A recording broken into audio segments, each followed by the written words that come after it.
a serious crisis to go to waste. And what I mean by that, it's an opportunity to do things that you think you could not do before. This is Aldous Huxley, a man haunted by a vision of hell on earth. A searing social critic, Mr. Huxley, 27 years ago, wrote Brave New World, a novel that predicted that someday the entire world would live under a frightful dictatorship. We'll find out why in a moment. Pentagon, the day before 9/11, Secretary of Defense Donald Rumsfeld declared war, not on foreign terrorists. The adversary is closer to home, closer to home. Closer to home. It's the Pentagon bureaucracy. He said money wasted by the military poses a serious threat. In fact, it could be said that it's a matter of life and death. It's a matter of life and death. Rumsfeld promised change, but the next day, the world changed.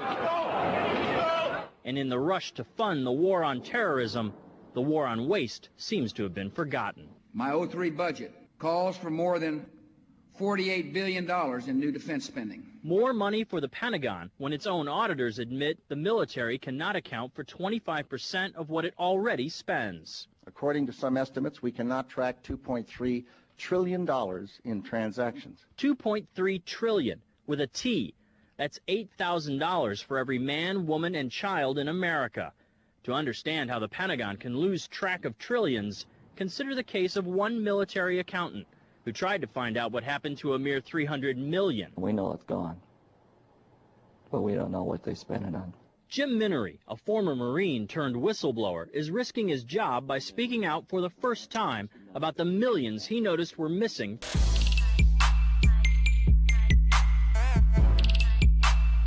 On September the 11th, enemies of freedom committed an act of war against our country. Americans have known surprise attacks, but never before on thousands of civilians. All of this was brought upon us in a single day, and night fell on a different world, a world where freedom itself is under attack. The terrorist practice a fringe form of Islamic extremism. This group and its leader, a person named Osama bin Laden, are linked to many other organizations in different countries. It is not only repressing its own people, it is threatening people everywhere by sponsoring and sheltering and supplying terrorists. By sponsoring and sheltering and supplying terrorists. By aiding and abetting murder, the Taliban regime is committing murder. And tonight, the United States of America makes the following demands on the Taliban. Deliver to United States authorities all the leaders of Al-Qaeda who hide in your land. Release all foreign nationals, including American citizens you have unjustly imprisoned. Protect foreign journalists, diplomats, and aid workers in your country. Close immediately and permanently every terrorist training camp in Afghanistan, and hand over every terrorist and every person in their support structure to appropriate authorities. Give the United States full access to terrorist training camps. Give the United States full access to terrorist training camps so we can make sure they are no longer operating. The terrorists are traitors. The terrorists are traitors to their own faith, trying in effect to hijack Islam itself. Trying in effect to hijack Islam itself. The enemy of America is not our many Muslim friends. It is not our many Arab friends. Our enemy is a radical network of terrorists and every government that supports them. Our war on terror begins with Al-Qaeda, but it does not end there.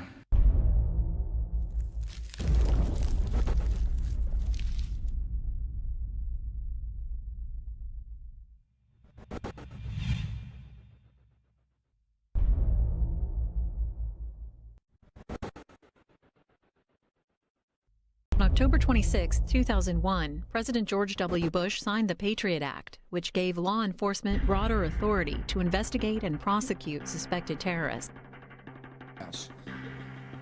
Today we take an essential step in defeating terrorism, while protecting danger. I commend the House and Senate for the hard work they put into this legislation. Members of Congress and their staffs spent long nights and weekends to get this important bill to my desk. I appreciate their efforts and bipartisanship in passing this new law. I want to thank the Vice President and his staff for working hard to make sure this law was passed. I want to thank the Secretary of State and Secretary of Treasury for being here, both of whom lead important parts of our war against terrorism.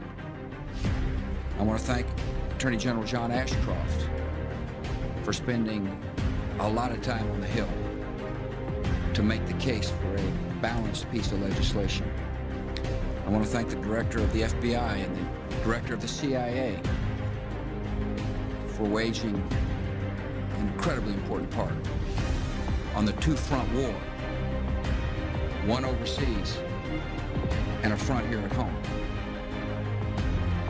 The changes effective today will help counter a threat like no other our nation has ever faced. We've seen the enemy in the murder of thousands of innocent, unsuspecting. They recognize no barrier of morality. They have no conscience. The terrorists cannot be reasoned with. Witness the recent anthrax attacks. A person named Osama bin Laden broke the news of bin Laden's death to the country in a dramatic late-night speech. Our war on terror begins with Al-Qaeda, but it does not end there. Postal workers who died in the line of duty.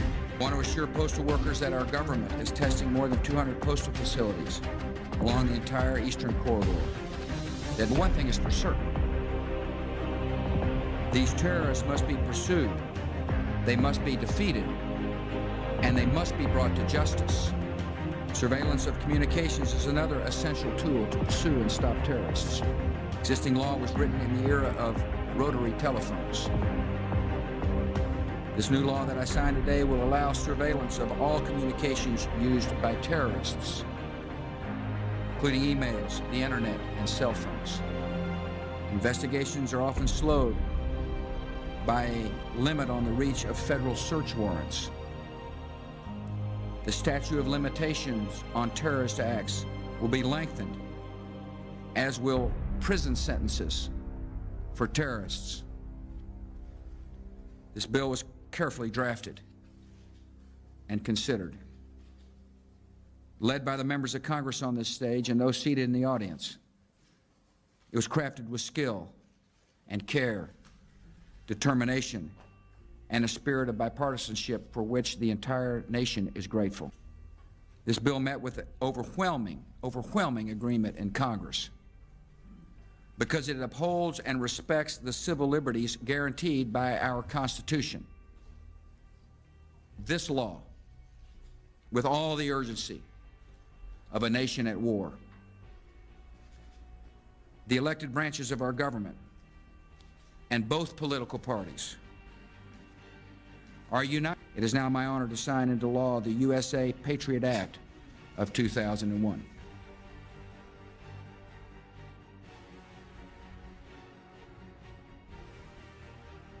Our war on terror begins with Al-Qaeda, but it does not end there. We also have a history of kind of moving in and out of Pakistan.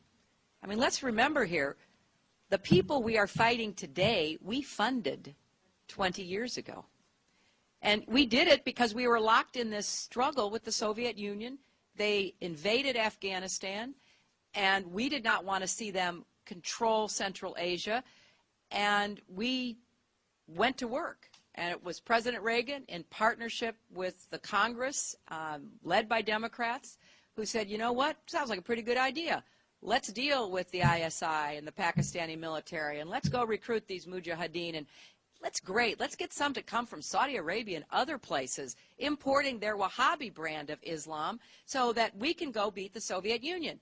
And guess what? They retreated. They lost billions of dollars, and it led to the collapse of the Soviet Union. So there's a very strong argument, which is, wasn't a bad investment to end the Soviet Union, but let's be careful what we sow because we will harvest. So we then left Pakistan. We said, okay, fine. You deal with the stingers that we've left all over your country. You deal with the mines that are along the border. And by the way, we don't want to have anything to do with you. In fact, we're sanctioning you. So we stopped dealing with the Pakistani military and with ISI And we now are making up for a lot of lost time.